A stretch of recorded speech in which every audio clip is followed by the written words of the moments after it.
Dear Biju TV viewers, நடந்து முடிந்த சட்டமன்ற தேர்தலில் டிவிகே விஜய் அவர்களின் கட்சி பெரும்பாலான இடங்களில் 34% மேலே வந்தது.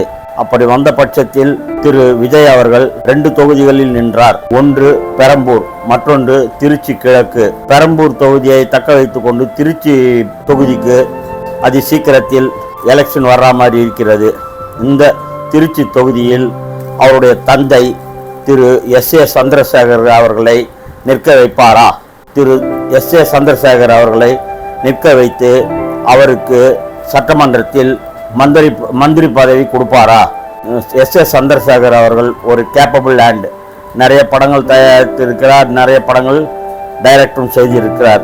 அவர் ஒரு நல்ல நாலேஜபிள் பர்சன். இப்படிப்பட்ட சந்திரசேகர் அவர்களுக்கு சீட்டு கொடுத்து திருச்சியில் நிற்க வைத்தால், சட்டமன்றத்தில் வர வைத்து அவருக்கு மந்திரி பதவி கொடுத்தால் எப்படி இருக்கும்? கமெண்டில் கூறவும்.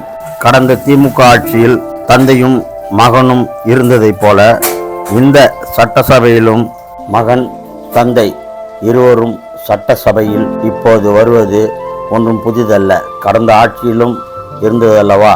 அதன்படி நடந்தால் நமக்கு ஒரு சந்தோஷமாக இருக்கும். ஒரு நல்ல திறமையான ஆள் சட்டசபைக்கு வருகிறார் என்ற ஆத்ம திருப்தி மக்களுக்கு இருக்கும்.